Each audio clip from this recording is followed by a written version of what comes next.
Hi guys, Bomber here. Welcome back to the channel, and today we're gonna be doing something kinda different.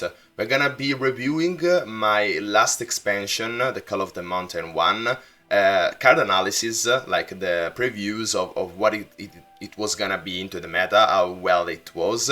So before jumping into the actual rare review, I may say, let's my past self talk about how the rating system works in the first place. 0 means that the card will not see any competitive play. 1 means that the card is bad but can be experimented with. 2 means that the card is okay. Cards in this category are not so great on their own, but are actually needed in an archetype or strategy. 3 means that the card is solid.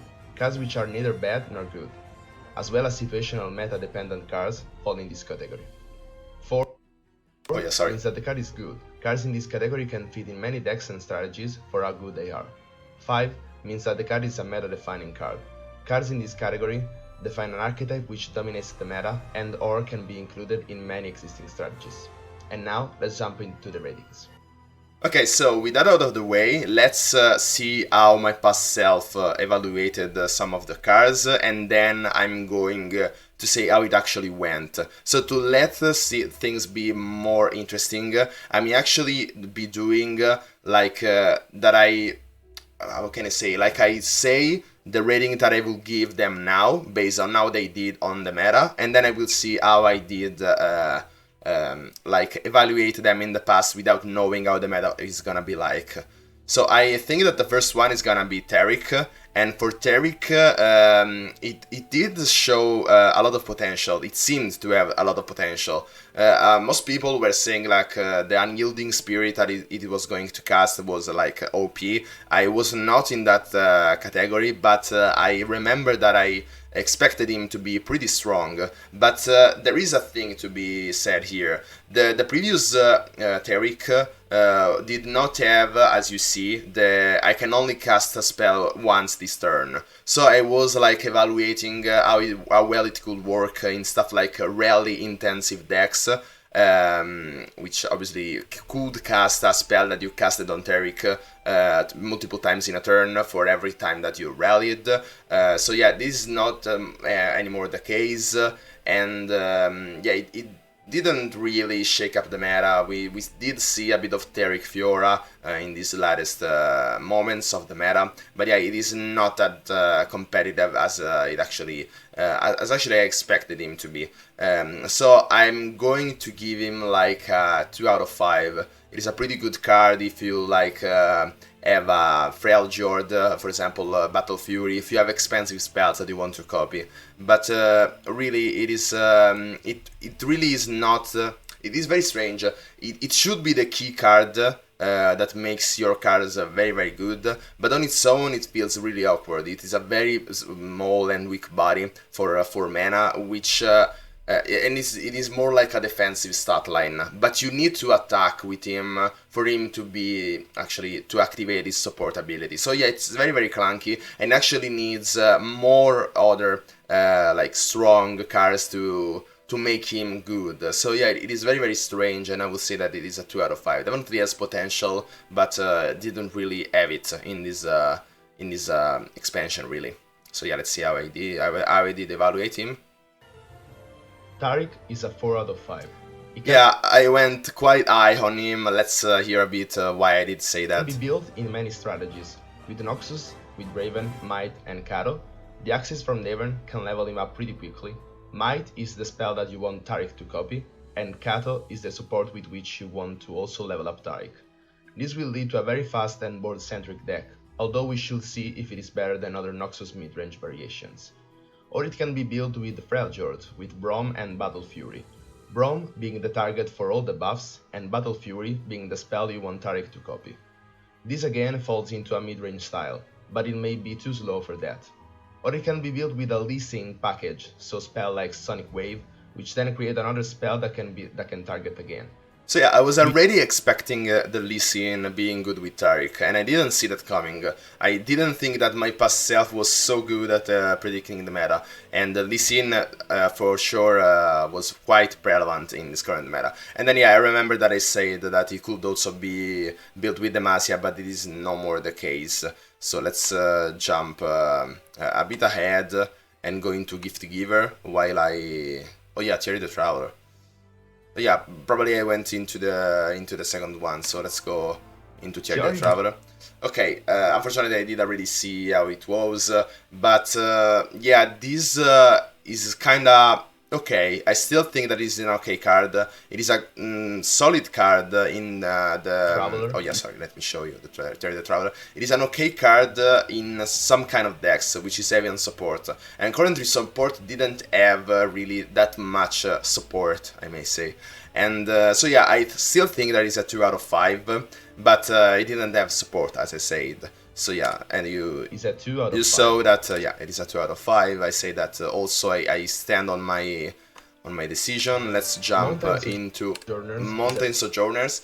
So Mountain Sojourners is actually a bit clunkier than Thierry the Traveler. It is I don't know, because it is a mid-range deck, but you kind of have to be all in to support. I did experiment with this card, and most of the times you didn't want to use your support allies to block or attack with, because you actually wanted to bank on all the value that you could gain from Mountain Sojourners. But yeah, so definitely the support package is a bit lacking for this to work, and I could go for a 1 out of 5. This card is experimental because it is a very interesting effect for sure, but really didn't have that much support, so let's see. The 3 out of 5. Okay, 3 out of 5. It's a bit too much. If this was a 2 out of 5, then it would still be okay, but like an okay rating. But 3 out of 5 is a bit too much. 3 out of 5 means that it is meta dependent. This card is not really meta dependent. It just needs more support, and yeah, it's not really affected by the meta, because mid-range can always find a place in the meta, and it is not that good either, so I should have gone for a 2 out of 5, but in the end now I will go for a 1 out of 5. So yeah, let's jump ahead. Doubling your support. Arbiter of the Peak. So yeah, this is kinda without timestamps, so it's a bit hard to do. We get like a sneak peek, but yeah, Arbiter of the Peak. Yeah, I'm kinda... It's a 2 out of 5. It was a 2 out of 5, but I'm kinda conflicted between it being a 1 out of 5 or a 2 out of 5, because actually, again, the support strategy didn't really have that much of a support. Again, the wordplay is continuous, but yeah, and this is probably a bit more experimental also than compared to something like Thierry the Traveler that I could see in some other kind of decks. But yeah, Arbiter of the Peak, 1 out of 5, I will go for it. Pretty weak card on its own. So, no, it's the turn of Bastion. Yes.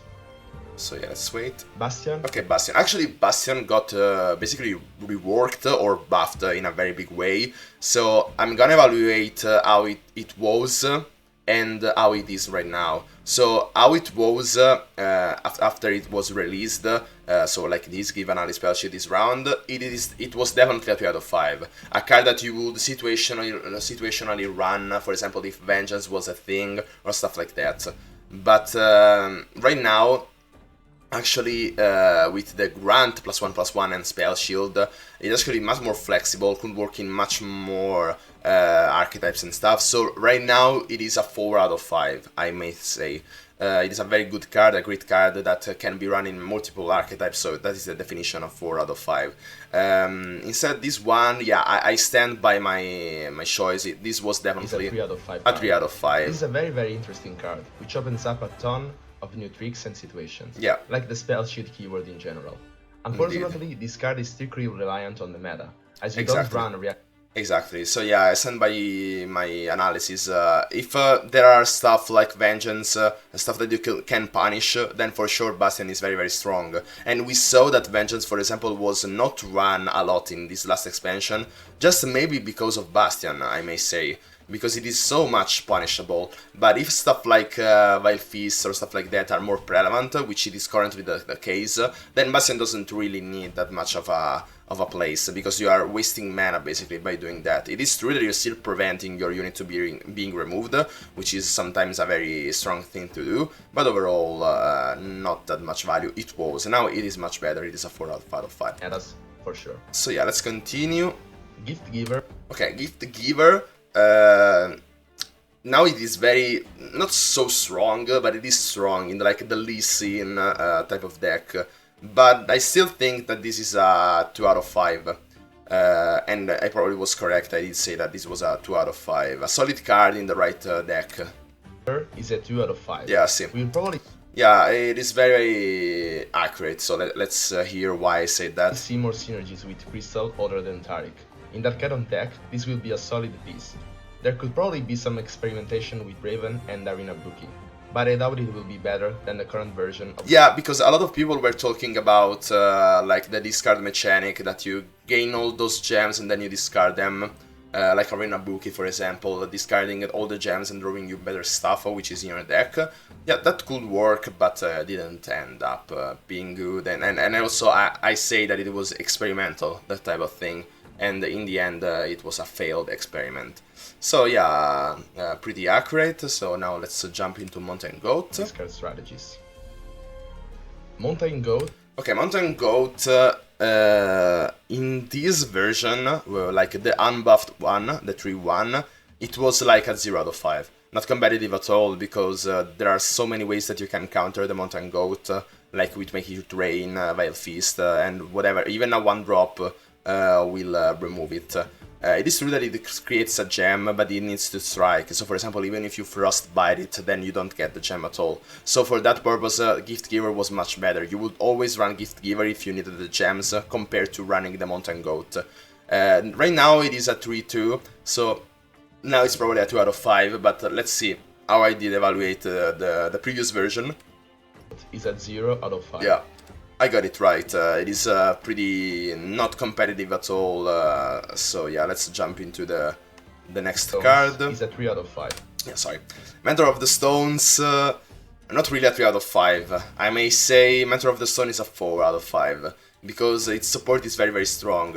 The fact that you can give +2/+2 to whatever ally you want can work with, like with Radiant Guardian, whatever unit that has a lot of like how may I say, desirable stats, not stats really, sorry, keywords like Overwhelm, Lifesteal, stuff like that.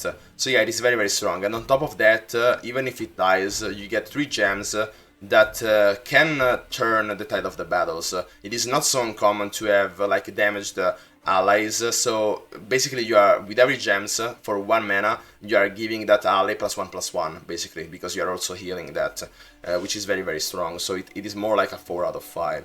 So yeah, let's jump into some other cards.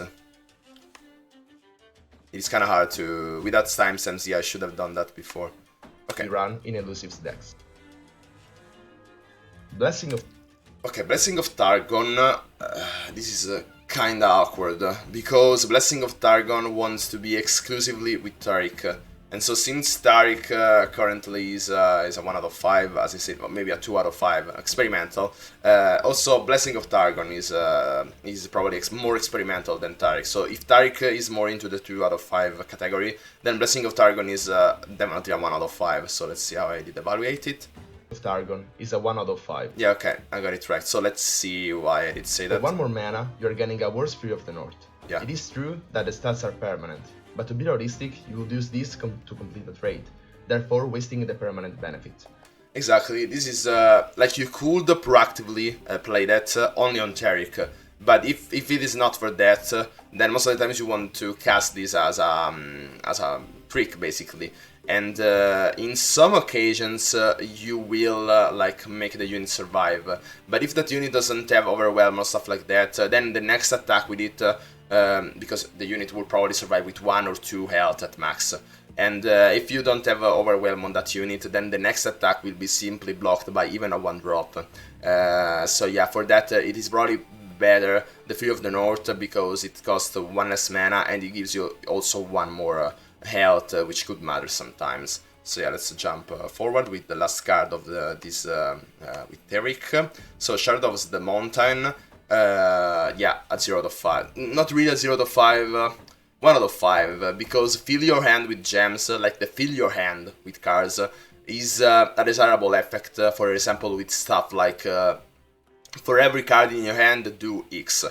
So yeah, that could be interesting, but we don't really have that kind of effect already in the game, so it is experimental for the future. And also, it could work like with Ezreal, because you basically sling a lot of spells from your hand, dealing 2 damage each, and it is all at burst speed and your opponent can't react to it. So also, like for example, with Karma, you can't really do that because it is in a 3 region, so every gem is basically doing 4 damage. No, that could not work. But yeah, it is definitely an interesting concept that needs more support. It is also a pretty expensive effect, so the payback for every card in your hand do X should be very, very huge, which we currently don't see. So let's see how I did evaluate it. Mountain is at 0 out of 5. Yeah, okay. This effect is very unique. I went pretty harsh on it, but yeah, it is definitely a 1 out of 5 just because of that possible interaction in the future. So yeah, that's it for the Taric cards. Let's jump into the next batch of cards revealed. So yeah, guys, now is the time of Lulu. So as the first batch of cards went, let's probably change things up a bit.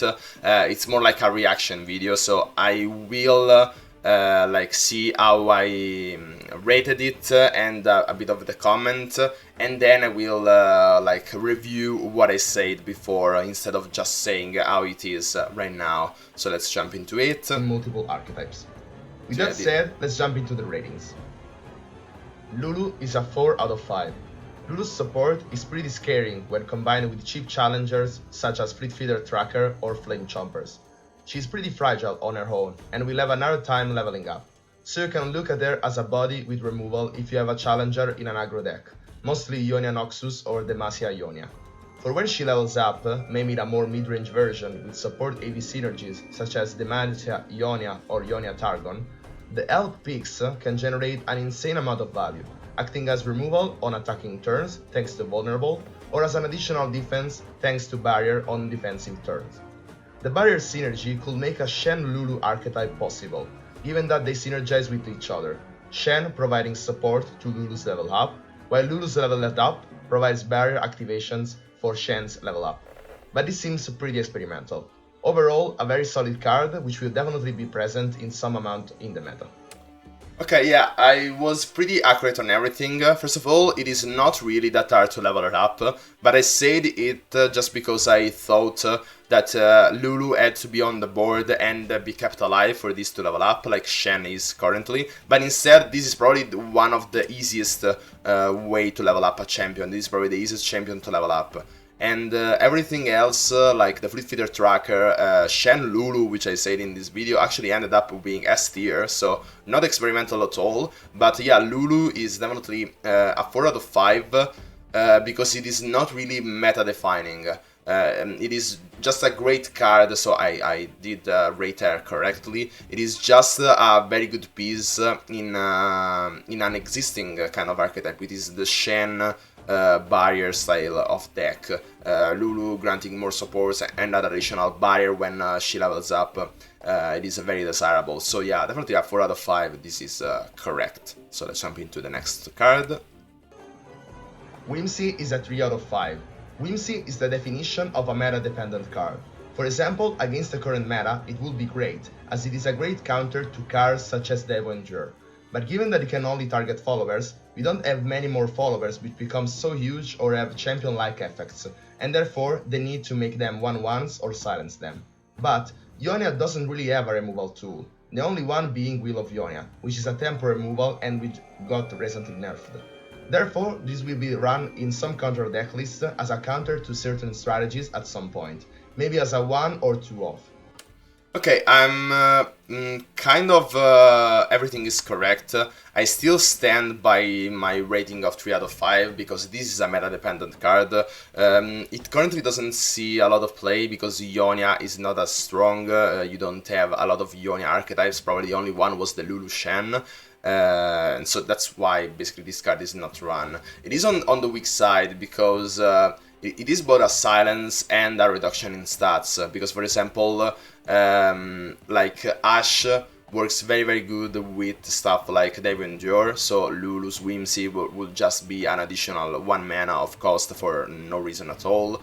But with stuff like Radiant Guardian, for example, if you're an aggressive deck that wants to not let them heal, okay, the Silence from Ash works the same, but the 4-5 stat line, as it currently is, will stick. Instead, with this one, you will also trade the Radiant Guardian for future turns. So it is still definitely a tech card in some type of metas and situation, but it didn't see play just because Ionia is not that strong. So I stand by my 3 out of 5 rating. Let's move on. Maybe as a 1 or 2 off. Fight Guide is a 1 out of 5. Fight Guide is pretty experimental. You don't have to be misled into thinking that this is an elusive card. It is more of a mid-range card, which will make your huge allies even more threatening by giving them elusive, which is an interesting perspective, but the stats for the cost are lacking, and overall this seems too much of a commitment, which usually is not great for a card like this. It is notable though that cards which have Strike Nexus abilities, but which lack evasion, such as Swain, can benefit a lot from this effect, and this last interaction is definitely something that needs to be tested. Okay, yeah, as I said, probably with Swain it's kinda interesting, like maybe Swain Yasuo. I could probably do something like that at this point, but yeah, I stand by my 1 out of 5 rating because this is for sure experimental. It is very desirable to have an effect that grants elusive. Like for example, it could even work with Zed leveled up to get a very aggressive body that can elusive, basically dealing 8 damage every attack, which is very strong. Or with Nexus Strike abilities, probably for that you would want like a cheaper effect like Ghost, but it is not permanent. So yeah, didn't see play in the meta because of course it is very experimental, but it is experimental for sure, not a 0 out of 5. I stand by my 1 out of 5 rating. Let's move on. It's definitely something that needs to be tested. Pix is at 0 out of 5. This is on paper at 2-2, only on attacking turns. Terrible to block with and dies as soon as it is blocked. Terrible card. Yeah, this is mostly correct. Now it got buffed to be at 0-2, but it is still like very useless. Like if it was a 1-1, it would be much better. Because at least it could trade into something. It could be used as a blocker, for example, on turn 1, and but it still dies pretty easily if you attack with it. But with the one attack, it could make it not really unblockable, but most of the times they have to sacrifice a 1-drop if they want to block the Pix with a 1-drop. If it is with a 2-drop, then it easily dies. So it is just a 2 more attack for that turn. So yeah, this is very bad. 0 out of 5 in with the 0-2 stat line. If this was a 1-1, then probably this would be a 2 out of 5. But yeah, with 0 attack, it is simply very bad. Starter Stomper is a 2 out of 5. An overwhelmed card which prioritizes health over attack is kind of interesting. This will definitely be a great target for support, maybe going into Targon, as there, the buffs are permanent, and the additional health could make this survive more attacks. But other than that, not a particularly interesting card. Yeah, pretty vanilla card, for sure. But yeah, the total of 5 is a bit harsh, I may say. Because it didn't see play, but again, because... oh, this is a Targon card. Oh, that's interesting. Yeah, but I thought this was Ionia for whatever reason. So yeah, it is pretty strange why this didn't see play. Probably because there are not a lot of Targon aggressive decks, and yeah, okay, you want to buff this. It is a very good body to buff, but yeah, of course the 3-2 stat line would be much better, but then it would be probably a bit too much. Not really, but yeah, probably. This is not run just because Targon doesn't really want to be aggressive in this time, or maybe the only one which is aggressive is the Nightfall deck, but then in the Nightfall we want to strictly run Nightfall cards, which this is not. So yeah, probably kind of strange. This could be from a 2 out of 5 to a 4 out of 5. It is very strange. It is a card which can range from both directions. But now that I think about it, it is still probably a 2 out of 5, because if you look at it, it is only a good card in some type of archetypes.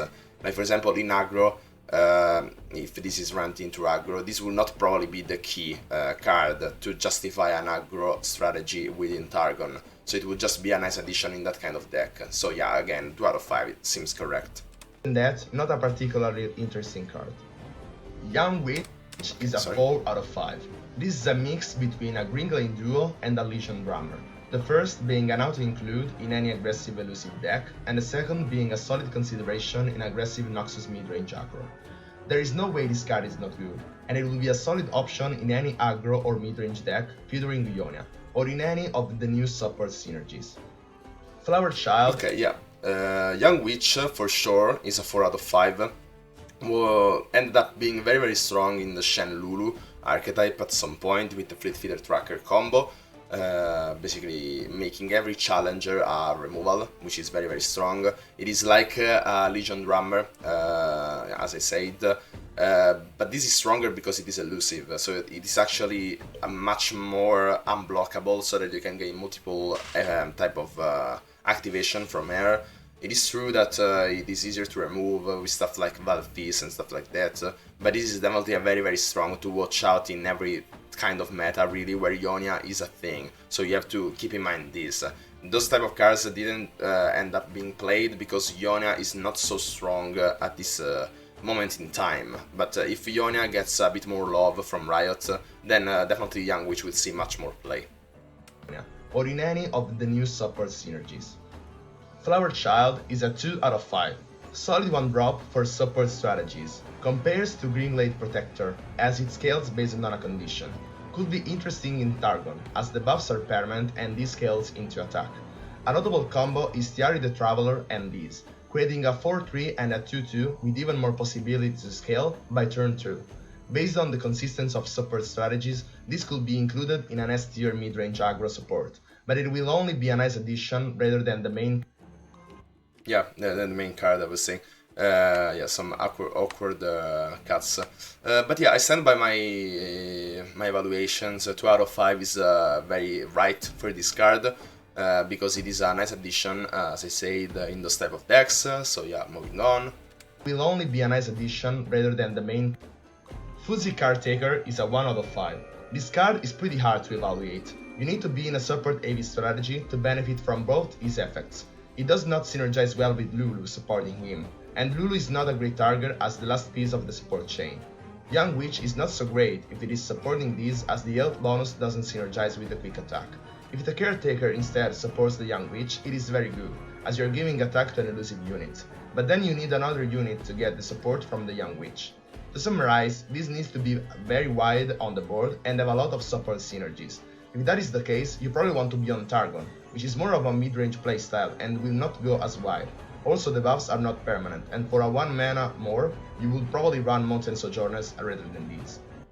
Yeah, it is probably all correct. This is between a 1 out of 5 and 0 out of 5. Probably the Targon like synergy is not the correct one, because as I said, it is more like into mid-range. So I could see this in like all Ionia with a bit of support in it, but then you would find a bit of a, because yeah, this is really strange. This is like an aggressive card, but to get the full potential out of this card, you need to be really into support. So maybe with Demacia, but Demacia currently doesn't have a lot of support. So maybe with the release of Shyvana, if she also brings a bit more support to the support archetype, then this could be a thing. But yeah, for now, it's still a 1 out of 5. Overall, a pretty clunky card. It will see experimentation, but I doubt it will be a competitive card. Tasty Faefolk is a 2 out of 5. This is a better Deadbloom Wanderer, which has seen a lot of play in deep decks since it has deep synergies and the overall survivability needed for a control deck. If we will ever see a Ionia control, this will definitely be a viable option. Yeah, this is all correct, basically. For example, imagine if Karma as a real would come back, then for sure you would run Tusty Faithfolk in that kind of deck over the Health Potion, for example. So yeah, it is still a 12 of 5, very very strong card in a certain kind of deck. Or I may say, a very solid card to have in that kind of deck. It serves a purpose on certain decks, so definitely a 12 of 5. If we will ever see a Ionia control, this will definitely be a viable option. Swole Squirrel is at 1 out of 5. It could be run in a strike-heavy synergy deck, such as in Demacia or Noxus, but in general there are better units for that amount of mana, and we will likely be blocked and die before you get any value out of it. Unless you can build an OTK deck with this as a combo piece, maybe with the use of Might in Noxus to give this Overwhelm and more attack, and then whirling that to double its attack before it strikes, for a 12 attack unit starting from turn 5, given that you bank mana. Or Ghost to give this elusive and then maybe Judgment for a true OTK. Although both experiments seems to be destined to fail.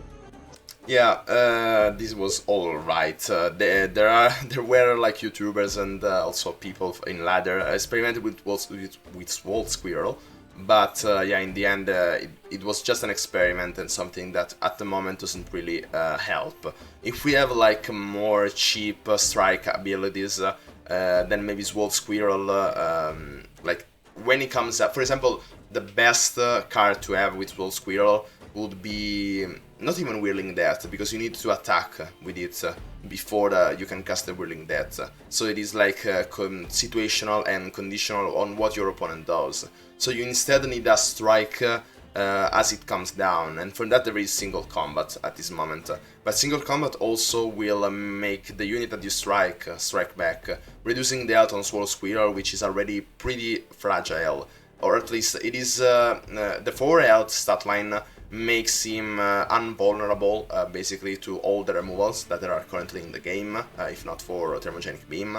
But if you strike, if you make one unit strike as well Squirrel, then it will be pretty much easier to remove, because it goes into that range of removal, damage removal spells. So yeah, we need more strike support, and then maybe Swole Squirrel will be a thing, so the 1 out of 5 rating is probably correct. So, that's it for this video. Yeah, okay, that was the end of the Ionia reveal, so let's jump into the other, some other cards to reveal, a rare reveal, basically. Okay, so now it is the time of Trundle and this package, so let's jump into it. Trundle is a 1 out of 5. Trundle is hard to evaluate, and I will go for a safe 1 out of 5 rating, as this seems to have potential, but needs some more experimentation, therefore their 1 out of 5 rating. This does not mean that this card is a bad card, because as a standalone, this card is great. It is comparable to Garen, but has a much easier way to level up, and the payoff in my opinion is stronger, as the first needs you to have already a board, while Trundle helps you to build one. Before he levels up, it is used the best as a blocker, to keep him safe from removals. Basically, you can block only 2 attack units to keep him safe from removals such as Get Excited and Noxian Fervor. While after the turn 8, thanks to the Ice Pillar, you can basically remove 1 unit per turn, given that it is smaller than Trundle, and also deal some cheap damage thanks to Overwhelm. It is comparable to a Tryndamere once leveled up, and in my opinion a much stronger card. But the fact that this is a champion is a standalone, as its Behold synergies does not seem to really fit the strategy of the card, which is more oriented toward mid-range. It basically only synergizes with the Ice Pillar. Therefore, it may even be included as a 3-off in fragile decks as a power card, but its lack of synergies makes this card pretty bad for constructed. Okay, this is kinda strange, because I mainly agree with everything that I said in this review, basically, but the rating that I gave him, because I gave so many great points about it, but then I went into the 1 out of 5 rating, which is kinda strange. This is more like at least a 4 out of 5. Because it is a great card to have in multiple archetypes. Mainly you want to run this in ramp at this moment, but as I said, this is also great with mid-range. Probably I said that because Fragile wasn't really into the ramp state at that moment in the meta, and I wasn't really familiar with that kind of thing. But it being a 5 mana, and all the ramps basically in Fragile happens at the turn 3, basically, so that you can skip to the turn 5 when you switch immediately to the mid-range part of the game a turn before. And yeah, playing Trundle on turn 5, it's incredible. You get a very great blocker, which sticks on board, and basically it is very difficult for aggro to recover from a Trundle on turn 4 if you ramped on him. And we didn't see a lot of mid-range decks on Freljord, but this could definitely be a thing for sure. So yeah, Trundle is a 4 out of 5. I don't know why I said it is a 1 out of 5. Augur of the Old Ones is a 1 out of 5. Again, this card is pretty awkward. Its task line and keyword seem to indulge into a mid-range style, while its triggering effect is to behold an 8-cost card or more. To make the effect more consistent, you have to add more high-cost card, therefore reducing the mid-range consistency playstyle. But if you don't add enough, you have a more consistent strategy, but this will have an harder time to proc. It does not synergize with Trundle, and it's very consistent 8 mana Ice Pillar, which is actually free, as Trundle already gets Overwhelm and Regeneration. But those effects could be granted to some other cards, maybe a champion like Swain, which has a high health, which synergizes with Regeneration, and a Nexus Strike ability, which benefits from the Overwhelm. So maybe we could see a Trundle Swain deck going for mid-range / control, but again, this seems very experimental. Okay, yeah, I got everything correct. I also did see the potential of a Swain Trundle deck, which I don't know if currently runs the Augur of the Old Ones, but yeah, I did like hint to it in some sense, at least. And yeah, I stand by my 1 out of 5 rating, basically, because it is very clunky, as I said. Probably the only thing that you could do is a Freljord with a lot of desirable unit that you want to cast Overwhelm and Regeneration into, and maybe a Battle Fury as a finisher because of all those overwhelms. But yeah, as I said, it is kinda clunky, because then if you only run Battle Fury, then Augur of the Old Ones will have a hard time proccing. Probably you want to run this in Trundle, but it doesn't synergize with Trundle, so you need Trundle and something else so that you can activate the Augur of the Old Ones into. So yeah, again, very, very awkward, and a 1 out of 5 for sure. Icequake is a 0 out of 5. This card costs too much. Maybe at 6 mana it could be great, even though maybe at that point it will be too oppressive against aggressive strategies, since it can come down on turn 3 if you bank mana. But anyway, at 8 mana it is simply useless. I guess that they wanted this card to be at this mana cost to synergize with the whole team of Behold, but then the effect is too weak. Even dealing 4 damage will not be enough. At 5 damage it will be interesting. A notable combo though is in the deck that I theory crafted before. Swain leveled up will still have 1 attack, and its Versum keyword will make him very hard to block if all enemies have -3 attack, so it is still a card to watch out for. But again, that was only an experiment, and even in that deck there are probably better options to trigger Swain.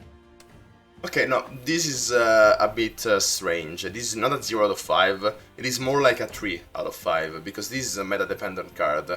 In fact, the 1 point of damage more compared to Avalanche is actually very, very important, because stuff like Misfortune and all other stuff like that, like for example, all the 2 drops have kind of like 2 health, but a lot of 3 drops and 4 drops have 3 health instead. So with the Icequake you are targeting much more,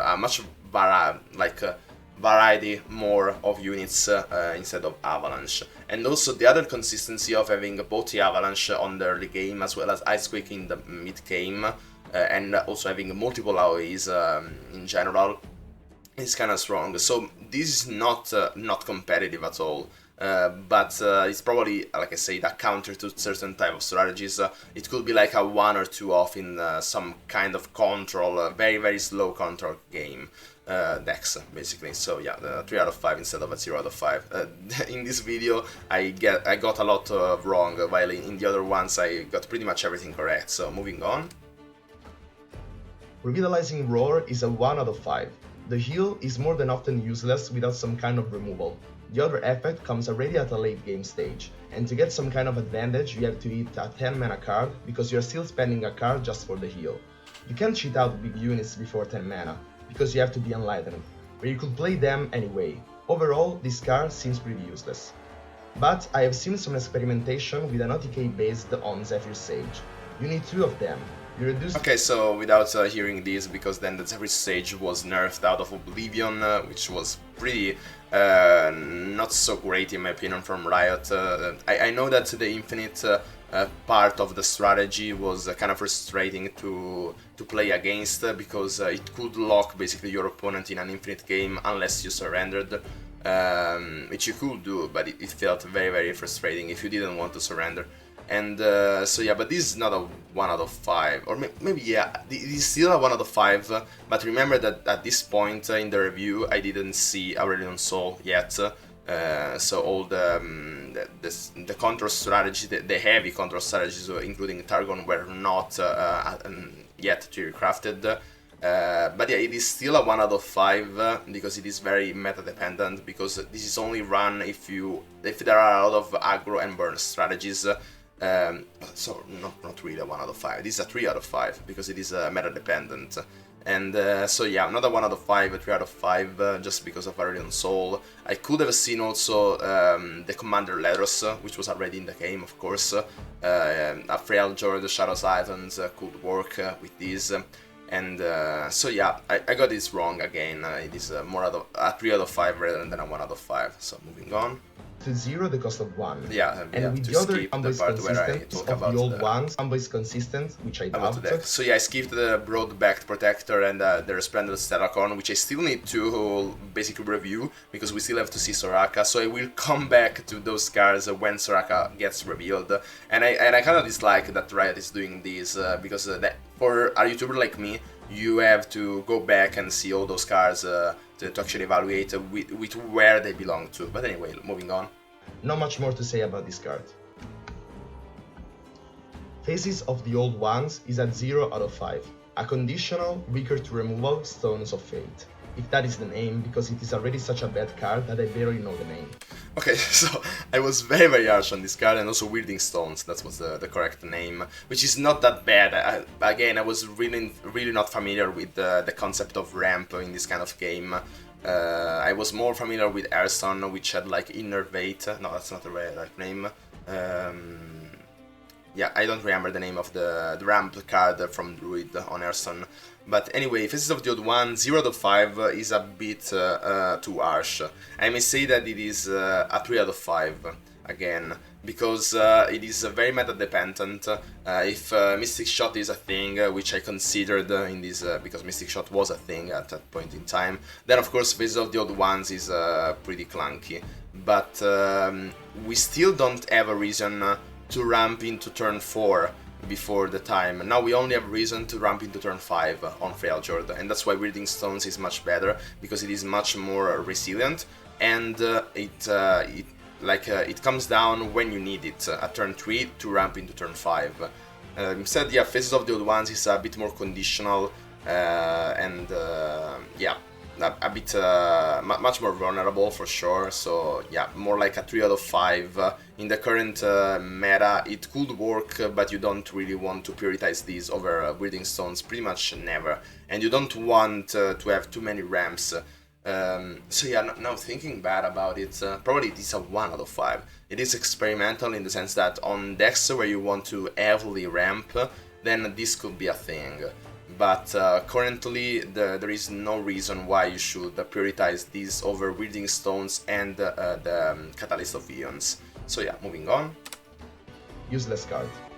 Not useless. I'm too harsh sometimes. Scavenger is at 0 out of 5. Too inconsistent to run in a mid-range deck for reasons similar to what was said before, and not that great of a payoff if you want to run this in a control deck as an early game presence. A 3-4 stat line would make this better at the second go, but it is not the case. Okay, this is kinda interesting, because then we saw the 2 mana 3/6, basically the Solaris Shield Bearer, which was very, very strong.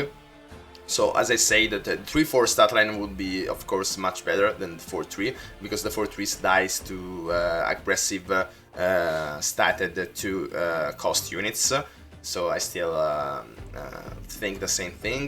But yeah, 0 out of 5, not competitive at all. It saw a bit of play in those Trundle Aurelion Sol decks, so definitely not a 0 out of 5. It's probably still a 1 out of 5, I may say. It is experimental because it is a needed piece sometimes in control decks, but currently this Behold 8-cost card, you basically need more cards that tutor an 8-cost card into your hand, like Trundle, but Trundle comes later than the Troll Scavenger. So yeah, we need more support on the 8-cost card activation, basically the requirement, and then this could see a lot more play, I may say. So yeah, 1 out of 5 is more correct. Troll Ravager is at 0 out of 5, same as Troll Scavenger. 3 attack can be easily ignored and traded afterwards. Okay, now this is probably one of the reasons why you would want to like ramp into turn 4, if you think about it, for Faces of the Old Ones. So yeah, again, it's probably experimental, not 0 out of 5. It is a 1 out of 5. A very heavy ramp basically archetype, only focused on Freljord maybe, and all these Behold style of effect could actually work. Maybe going all in into ramps and then having a Radiant Soul at the end, which we did see already. I don't know, because right now on the Monuments of Power they already showed a lot more ramps, so maybe this is an archetype that could be revisited. So that's why the 1 out of 5 rating. Uzgar the Ancient is at 0 out of 5. Too expensive, can take some trades, but this is not a constructed card. At least very good in Expedition. Okay, this is mostly correct. It is too expensive for what it does, and yeah, even if you ramp into it, it doesn't really feel good. If this had Overwhelmed, this would be much stronger, but it doesn't, and so yeah. Cold Wild is a 1 out of 5. Could be interesting in Power decks, but we know that this is just a meme deck. Yeah, still stand by it. If we have more Yeti, Poro and Elnox support, maybe this could be a thing sometimes, so still the 1 out of 5 is probably correct. Troll Chant is a 5 out of 5. This trick is insane. It can make you get a 2-for-1 for just 2 mana and only 1 card. Absolutely ridiculous. The strong part is that if you are blocking with 2 units, you can give health to one of those and reduce the attack of the enemy which is attacking the other one of your units, saving both from trade range. This will be definitely nerfed to 3 mana and will still be viable. Okay, they are not yet nerfing the Troll Chant, which is fine because Freljord in like the aggro mid-range part, which where you want to run the Troll Chant is not so strong currently. I mean the control, the mid-range and the aggro part of the Freljord. But to get how strong this card is, you have to know that Troll Chant is even run in control decks, where you don't really want to have a combat trick necessarily, because you win just by playing your strong units on the late game. So to get how strong this card is, probably like acknowledging the fact that this is played even in control, which is the only type of Freljord that we currently see in the meta, then says a lot about this card. It is basically, as I said, an auto include in every deck that includes Freljord. And I may even say that if you are in a mono region other than Freljord, you may play like 3 copies of Troll Chant anyway. Like maybe if you have a Legends Cost, then probably not. But if there is a mono region deck for any reason, then even Troll Chant as a splash could be insane for how strong this card is, really. 5 out of 5 is probably a bit too low, even. But yeah, that is the max, so that's fine. Okay, that was it for this video, so let's jump into some other cards. Hi guys, Bomber here. Welcome back to the channel. Today on her own is a very great body. 5. Leona on her own. Okay guys, so this is the time for Leona. I should probably speed things up because this is quite taking a lot of time already. So yeah, this is my first time doing a thing like this, so I probably should revert back to what I did before. Like I don't adhere to everything I had to say, but just the rating, and then talk about how it affected really the meta. Leona is a 5 out of 5. Okay, so this is a bit too much probably, because 5 out of 5 is meta defining. Well, this is not true. Although Leona is very strong, it is not really meta defining. The Daybreak package could be run in every type of deck, really, but yeah, it being meta defining is probably a bit too much. I maybe will go for the 4 out of 5 rating. because it is very strong. You could run this in, for example, Lux, we saw, with a splash of the Daybreak package from Targon, just for the additional reliability on the early game and just a control aspect more. It's definitely okay.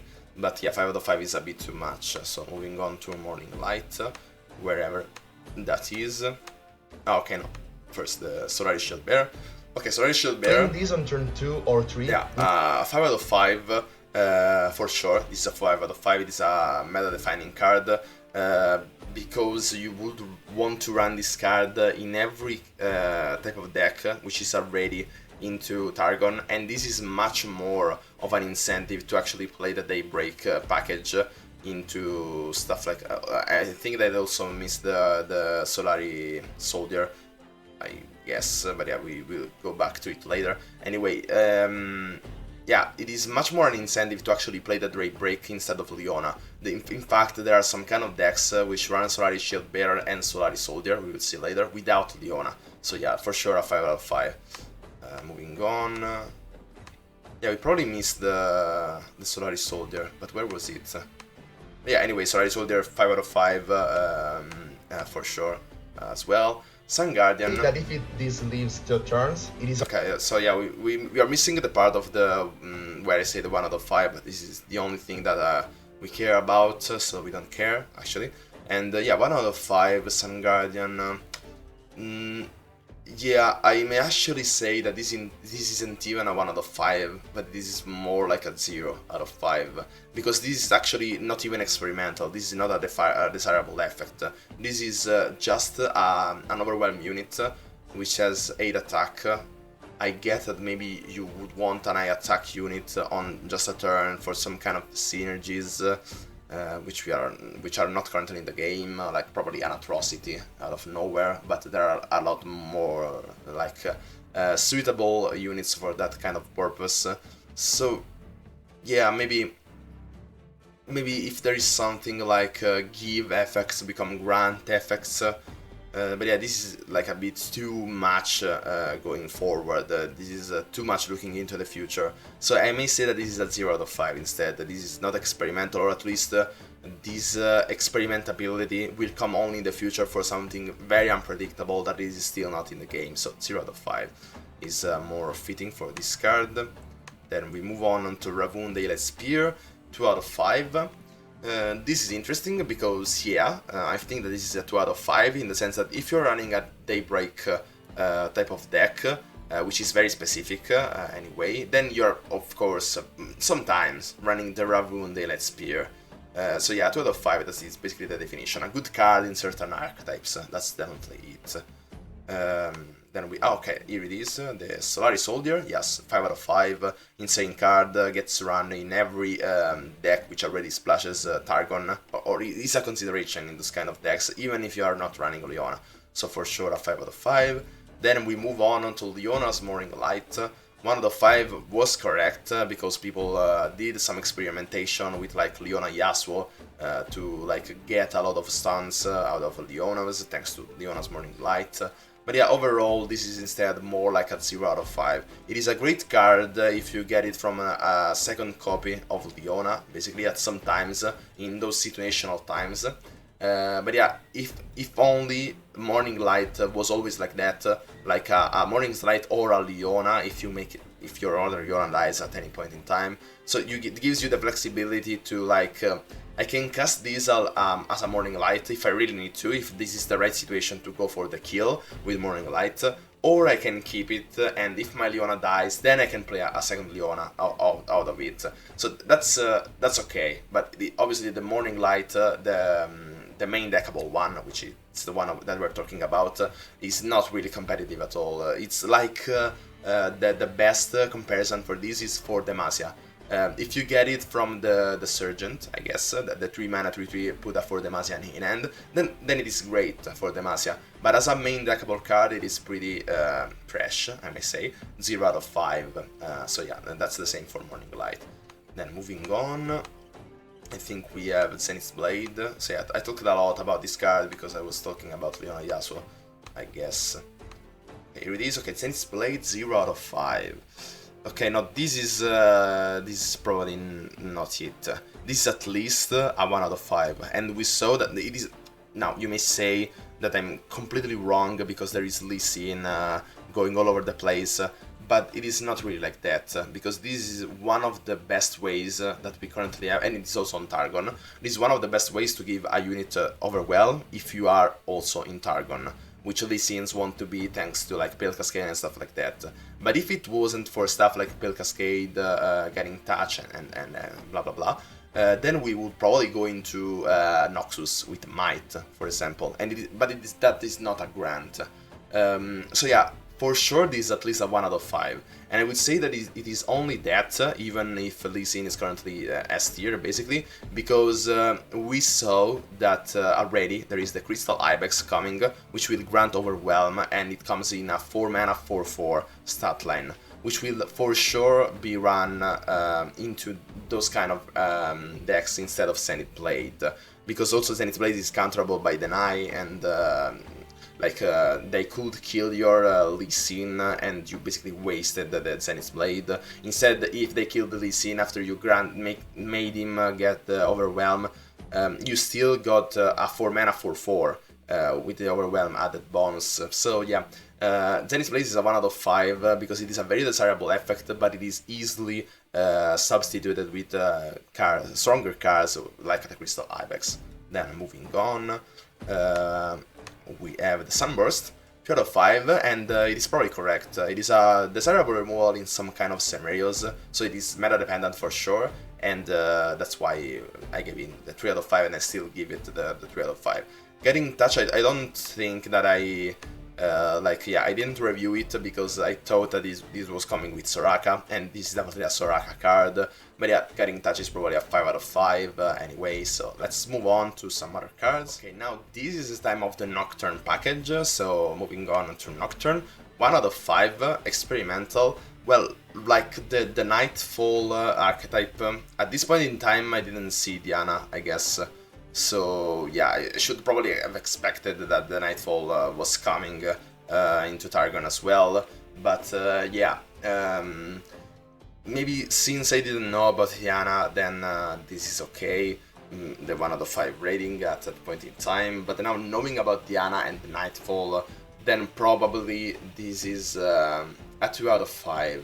And the reason why for this is because this is just a good card in a very specific archetype, which is the Nightfall specifically with Diana, because the Fearsome part of effect doesn't really synergize. Like for example, you could go into Mist Raids thanks to Nocturne with the Horizon Mists and stuff like that is also like hinting to, but yeah, it doesn't really work that way. It's just a very good card in only the Nightfall deck if you are running Diana. Instead, for example, Diana has much more flexibility. You have to run the Nightfall package, but it could be in an aggressive deck, any other aggressive deck. Instead, Nocturne is much more focused onto Nightfall specifically. So yeah, 2 out of 5 because it is a great card on that kind of deck only, a solid card in that kind of deck only. So moving on with, I think, Unspeakable Horror. Unspeakable Horror, 5 out of 5.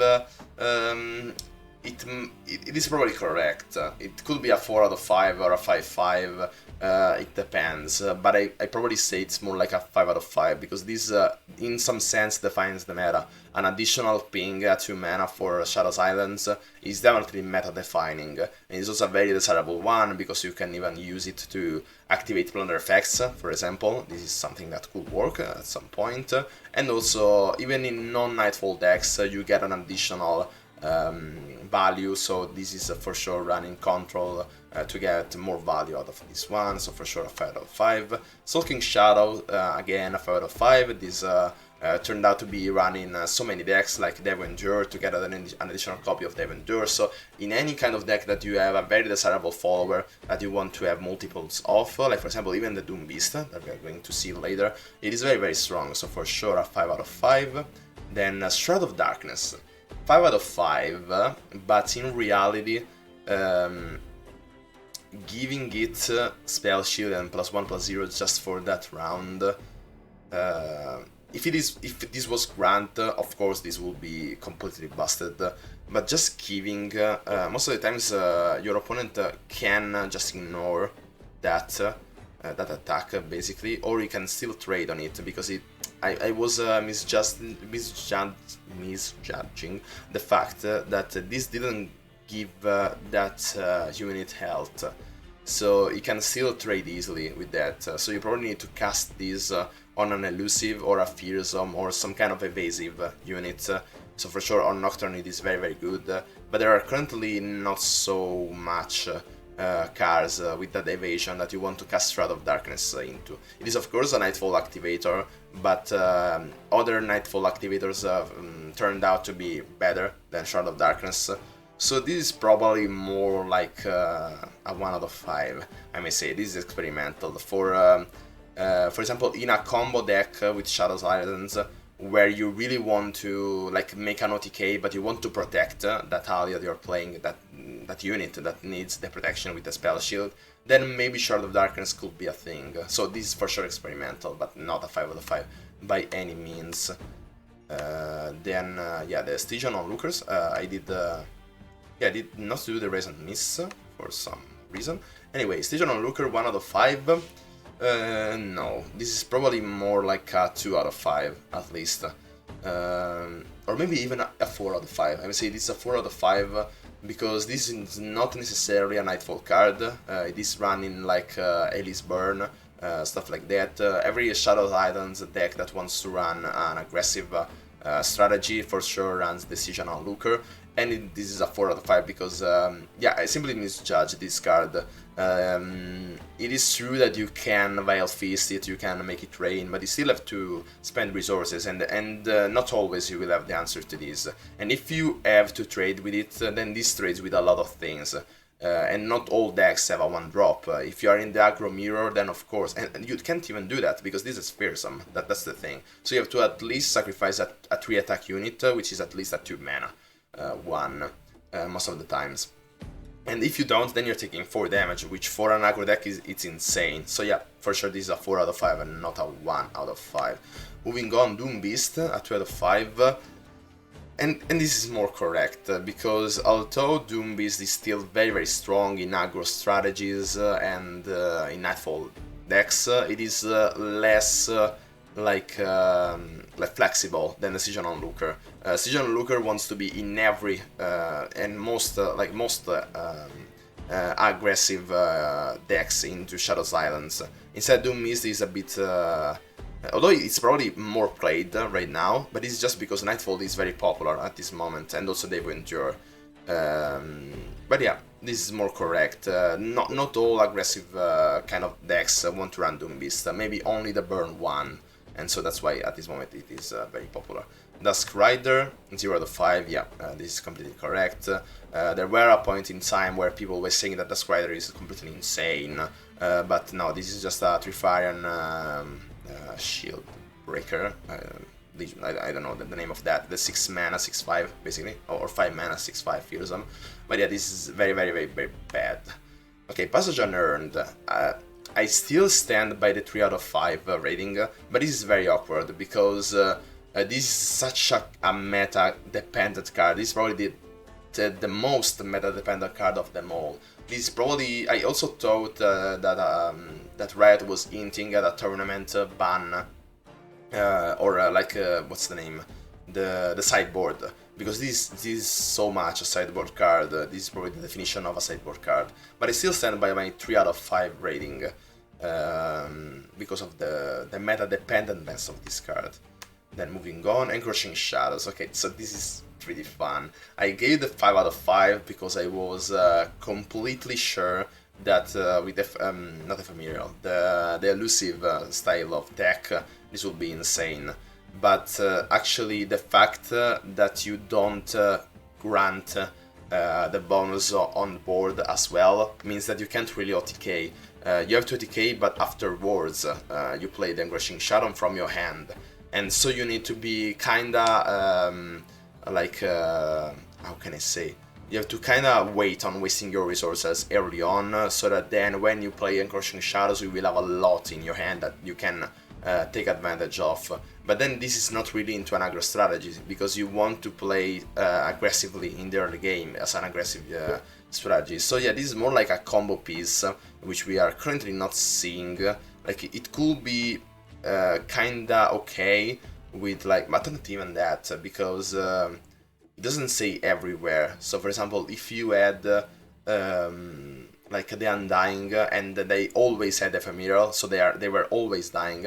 They started with a +2/+2 by default, thanks to Encroaching Shadow, and then they will die every turn, always basically increasing. That will be a really interesting thing, and it's not even that much broken, because you can still block with them, and a 3 mana which grows by +1/+1 every turn if you played another card is actually not that broken. So yeah, I could see this work in some kind of combo decks, which we don't really see at this moment, so definitely a 1 out of 5. And I think that's it for Nocturne, so let's move on to the next one. Okay, so here is the time of Diana, the Diana reveal. I don't know why the screen was zoomed in that way, but anyway, we'll work with that. So let's jump in this review. What's going on? Okay, Diana, 4 out of 5. I think that this is correct, and because with Nightfall, of course you want to run Diana, but she can even be run in like a gem deck, for example, in Targon, without the Nocturne, while Nocturne were really bad ones to go into Nightfall. I did see a bit of like Diana, Targon, Nightfall with Noxus, aggressive deck. So yeah, for sure, Diana is much more versatile than a Nocturne, and so that's why they're 4 out of 5. Then I went for what? Okay, Pale Cascade, yeah, for sure, 5 out of 5. It's very strong, aggressive card, can be run also in Lee Sin, draws you a card, also in Taric, to basically buff the Taric and draw additional cards. So yeah, an insane combat trick that it's probably one of the best card in Targon, and why you want to be in Targon in the first place. Then we go into Cygnus the Moonstalker, which actually got buffed. And even right now, with the buffed version, it is not a 1 out of 5, but probably a 2 out of 5, because it is a solid card in just the Nightfall deck, and in really not any other place. But for sure in Nightfall, with the additional buff that right now it is not weak to stuff like Mystic Shot, then it gains a bit more consistency, so that's why I'm going for the 2 out of 5 right now, but at that point in time was still probably more like a 1 out of 5. Ash, 3 out of 5. So I still stand by this this rating, because this rate is very oppressive. It got nerfed basically, but it is more like how it affects the meta. But it is still meta dependent. If there are not a lot of cards, like if for example Demacia mid-range is S tier, then Ash doesn't really do anything to those kind of decks. Like mid-range decks, which are not a thing right now, are completely invulnerable, or mainly invulnerable to Ash. So yeah, Ash is very strong right now because controls are very strong, or combos, and of course Ash is like for example the Endure or Lee Sin. Ash is killing those kind of decks, so that's why it is very present in this type of meta. But this is the definition of a meta dependent card. This is the right meta for Ash to exist, but it is not really that strong or anything broken, even if it got nerfed. Then Ranida Springer, 2 out of 5. This is mainly correct. Of course you want to run this into Nightfall, but not really in any other type of deck. So this is a good card in a certain type of archetype, which is the definition of a 2 out of 5.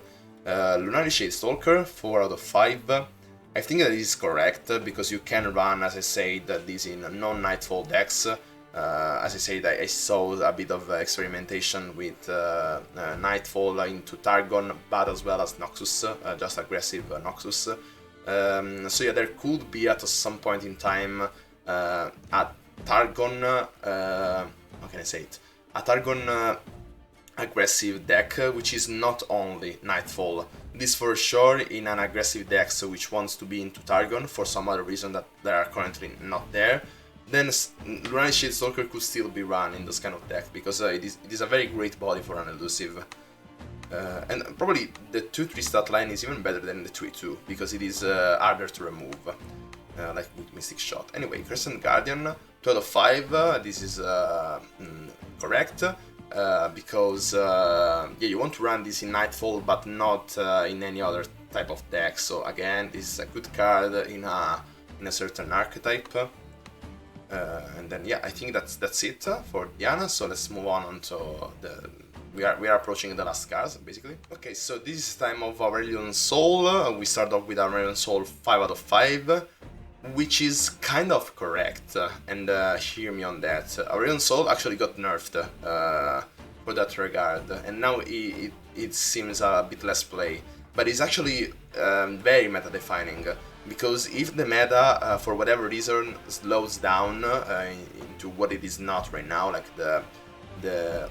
you either are the aggressor or you are the controller, and basically you are either aggro or control, and Aurelion Sol against all that fast decks, like aggro decks which are currently there, probably is not that strong. But if the meta ever slows down and goes more into mid-range, then Aurelion Sol will crush those mid-range decks. So for sure it is meta defining, just this card existing shapes the meta, even if it's not present in the meta, if you are getting what I mean. Because if the meta is aggro, then of course Aurelion Sol doesn't get played. But whenever the meta will slow down, then Aurelion Sol will get played and will basically rule the meta, and will continue to shift the meta in this kind of stage where there is aggression, then maybe it switches to mid-range, but then Aurelion Sol comes in, and then aggression repeats just to counter Aurelion Sol. So I think that the 5 out of 5 is correct. Then I went into the Celestials, I think. So yeah, as I was saying, then I went into the Celestials, but now into Invaders Vox, 5 out of 5. Well, this is such a bad call for me. I was so excited by the infinite value that Invaders Vox could generate, that I actually... Basically, this could still be okay in a Dragon deck, which we still haven't seen, really. So like if Shyvana is a thing, like a mid-range Targon Demacia, with dragons, which is already a thing, but not too much into dragons, could work. So for sure not a 5 out of 5, maybe a 1 out of 5 slash a 2 out of 5, because the dragon package is already there, but it's not really meta at this point. So if the dragon package gets a bit more support, then this will probably be run in those kind of decks. But again, still a 1 out of 5 for the moment. Then we got Star Shaping, 1 out of 5, probably not a 1 out of 5, it is more like a 3 out of 5, because it is meta dependent. If burns are a thing, then you want to run a Star Shaping to both get away from burn and get your win condition, even if it is not in Aurelion Sol. It is a very nice heal, can still like also be a combat trick by healing like Aurelion Guardian, which is on the verge of being dead. So yeah, 3 out of 5 is more correct, I think. The Skies Descend, 5 out of 5. Wow, such bad calls. This is more like, I may say, at 0 out of 5.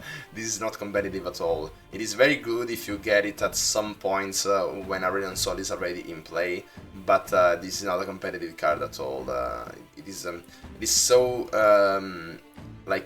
dependent on your synergies. You have to already be high on board, and then this wins you the game. But if you're already high on board and you have a lot of dragons which are pretty big already on board, then you're kind of winning, and you don't need to nuke their board. It is okay when you get it from Aurelion Sol in certain situations, but nothing more than that. Mountain Scryer, 2 out of 5. Kinda correct in an old Targon deck which is all in into Invoke, and then this card will for sure be run as a solid card.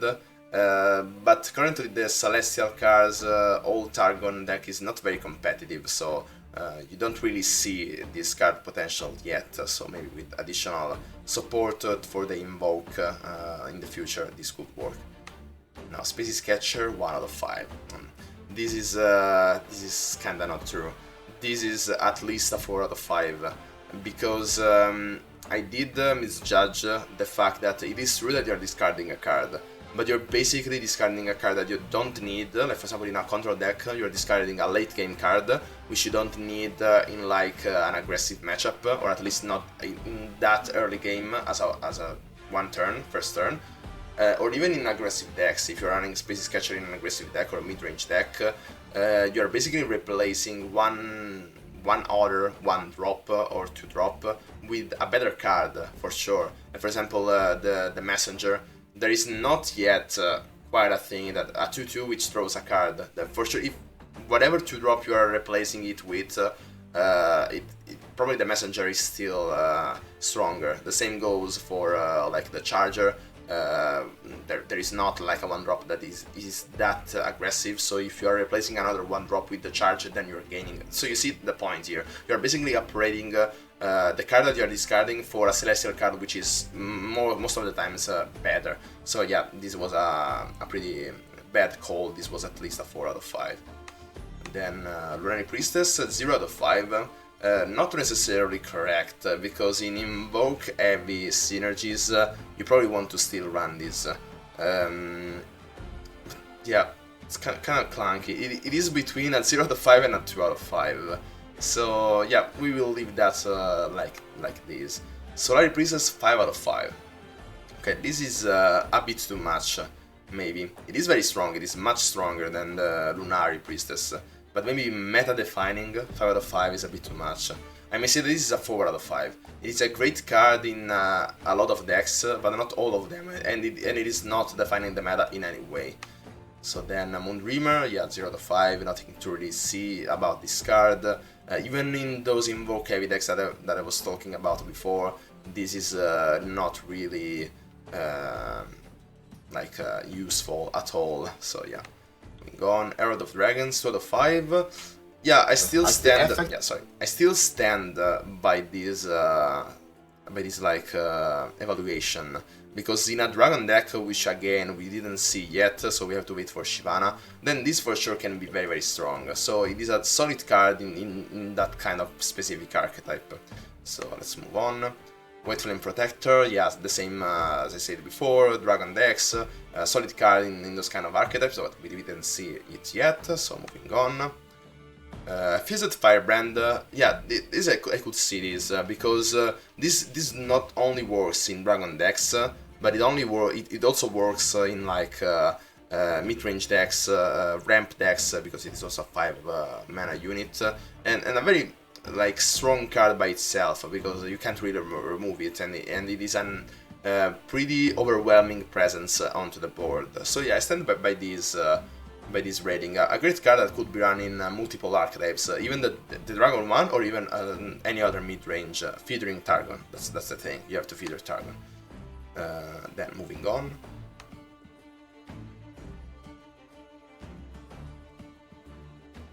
Screeching Dragon is a 2.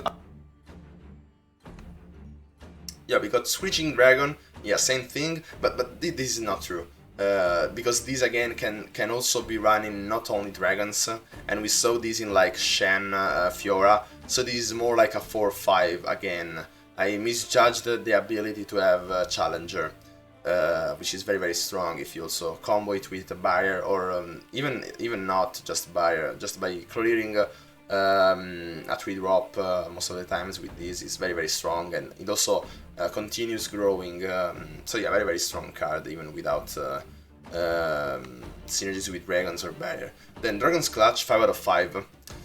This is a bit too much, because I was so excited by the fact that this could tutor Aurelion Sol every time, but even in those kind of decks you don't really want you obviously want to draw Aurelion Sol, but you don't want to run tutors for him. If it happens that you draw it, which will come down at turn 10 or so, you probably would have drawn into it anyway. You don't need additional tutors. So yeah, this is probably, I may say, a 1 out of 5, I think, because we still have to see synergies for dragons, so this could be good in the future. Draw 2, for example, if it is faster, the dragon archetype, or it is okay mid-range, but then you need that additional bonus of drawing those 2 different dragons, or you go really wide with dragons, which seems like the theme here. then the +1/+1 would actually matter. For example, just to say, if Shyvana does summon a lot of dragons when she comes down, for example, then of course Dragon's Clutch is very strong, but we have yet to see synergies for dragons, so this is more like a 1 out of 5, because it is, while the other ones, like what it was, like the Herald of Dragons is a 2 out of 5, because for sure will be a solid card in that kind of archetype. I'm not so sure about Dragon's Clutch in that kind of archetype either. This could end up being a bad card even in that archetype. So yeah, we have got a Red and Soul out of the way, so let's jump into the last batch of cards, the last card revealed. Okay, so this is the last batch of cards revealed. There wasn't really actually a reading system, if I remember correctly, so we kind of have to hear a bit what I had to say in this last card reveal, basically. So let's hear a bit, Jack the winner. To what will be the next champion. Unfortunately, I'm not a very big fan of lore. Yeah, there was talking about on other stuff. A pretty like big body. But anyway, 2 damage to the Nexus for free. Basically a Mystic Shot. This could be interesting. You have to deal 2 damage to an ally. You could even do the damage to this, which is a very big body, kind of hard to remove if not for Vengeance or something like that. So the slow speed on the spell doesn't really affect this too much. But yeah, let's see more. Maybe we got more. Okay, so yeah, basically what I said about Jack the Winner, I didn't really have high hopes for this card, it seems. When instead this is for sure a 4 out of 5. You want to run this in any Build Dweller deck which is into burn or aggro, and it even got nerfed for that reason, so for sure it was a very strong card.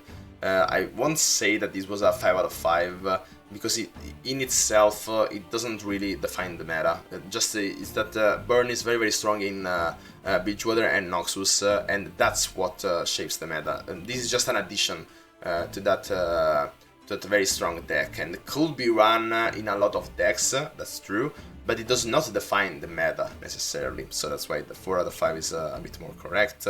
So moving on to Monkey Business. Okay, what is this? Again, a Beach Water.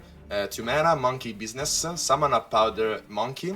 Okay, yeah, I have to kind of skip a bit of this because I was actually reacting to it live, so let's go to the part where I actually review it. But you have to get the Plunder to get the full value out of this, and even if you get it still 2 mana, at 1 mana this would be broken, but at 2 mana it is okay, but I don't know if this will see play. Yeah, as I was saying about Monkey Business, this of course wants to be run in a Gangplank Sejuani, a heavy Plunder deck, but even in that kind of deck there are heavy Plunder, that the turbo Gangplank Sejuani that you want to activate as turn 4 or 5, where you want to basically damage the Nexus every turn, also turn 5. So in that kind of deck, then Monkey Business is a very good choice. But other than that, doesn't really see much play in anywhere else. So probably the best one is a 2 out of 5, I may say. So let's move on for the Fallen. Sorry. At this point, not so much. I don't know if for Lux and Heimerdinger they take in consideration the actual cost of the card when it is reduced, or the reducted, if that's the word. Reduced. Into consideration the starting mana cost of this card, and this could be interesting. But again, yeah, an elite support card, this is probably experimental and one I get. Okay, so we actually saw elites being a thing, not as tier by any means, but they did run for the Fallen. It was also very strong in stuff like Garen and the Arrowing, where you basically went into the Arrowing, you took the attack with all those buffed Garens, and then you went into for the Fallen because you summoned an elite from the Arrowing, basically 6 of them, so this only costed 2. If you had it in hand that turn, of course it could cost even 0. And then since they all died because they had the Ephemeral, then you summon all Dante's Vanguards, which is a very interesting combo. But I will say that this is still a 1 out of 5, this is still experimental. We did see the potential of those experimentation, but they were not meta by any means, I think. So now singular wheel. Recalls everything else, the singular wheel, it recalls everything else, and then you get to open swing with the Darius. But yeah, it seems Darius. a bit too clunky anyway, because... Okay, yeah, I was thinking if you have a Darius, then you can recall everything and then we'll swing with the Darius. Yeah, okay, I don't even know if I should be doing those, because I did not do the ratings on these. I would actually go real quick on those and just see how they end up getting in the meta, basically not reacting to those at all, because I didn't do the ratings. But yeah, singular wheel, for the moment, I may say that this is a 1 out of 5, because it is experimental, in the sense that it is a very desirable effect that may see some kind of play. Like for example, now they are saying that the landmarks will be recalled by the singular wheel, and so this is a way to remove basically the landmarks. So yeah, it is a desirable effect, still 1 out of 5. Basilisk Bloodseeker, it could be nice with all the self-damage archetypes that they're kinda hinting to. Also like in Vladimir, for stuff like that. I didn't really see much play, but I may see these... well, but yeah, it is very, very expensive though. So, but it does overwhelm, at least. But it's also very fragile. Yeah, it is very strange. This card is very strange. I may say... I'm kinda tempted between a 0 out of 5 and a 2 out of 5. It could be a solid card in certain archetypes, but it could not be even competitive at all. I may say that this is a 0 out of 5. This is more accurate. Obviously. So Apprehend, it is very, very strong, of course, if you have Darius, but at this point in time, it is... you don't have a tutor for Darius. So that's why Apprehend really needs you to have Darius, which makes the card really clunky. And also Darius isn't that much of a thing. So if Darius gets more support, then of course this will be run in a Darius deck, an already existing Darius deck. So I may say that this is a 2 out of 5, a solid card in a deck which currently doesn't exist.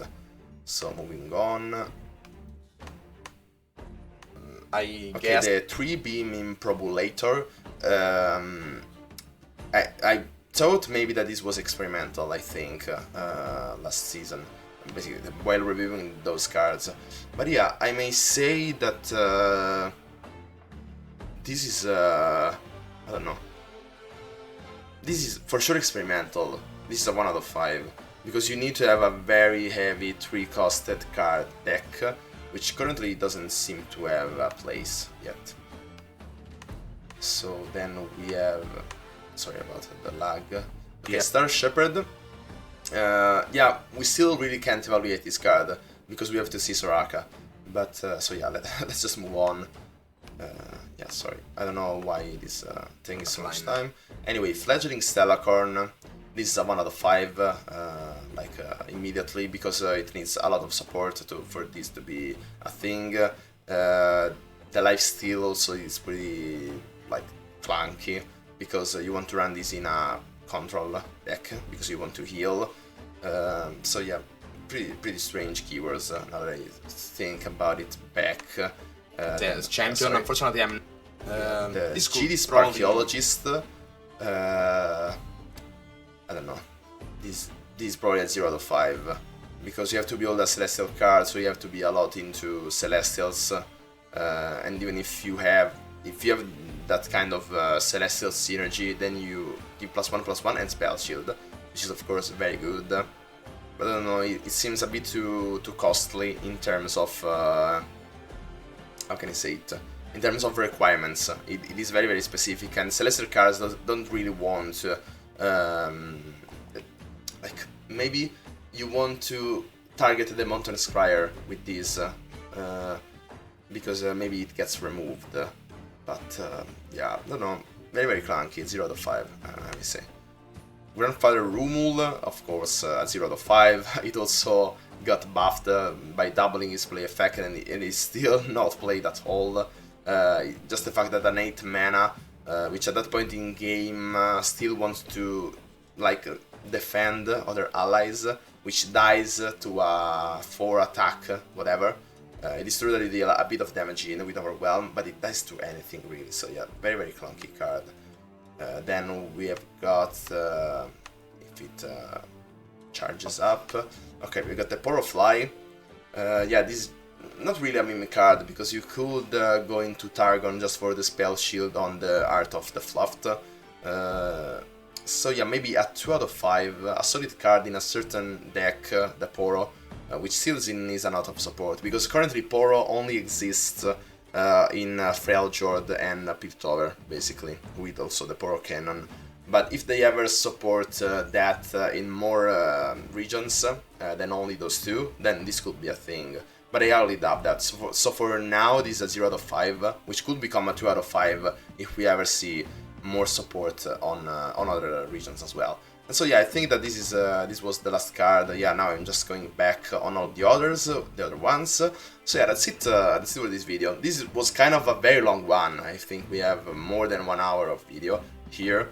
But I kind of wanted to do this because I saw a lot of Hearthstone YouTubers that did this, where they went back on their ratings on when the expansion was released, and I kind of liked that type of video anyway. So it is a thing that I kind of want to do going forward, I guess. So yeah, of course, let me know in the comments if you like this kind of this style of video.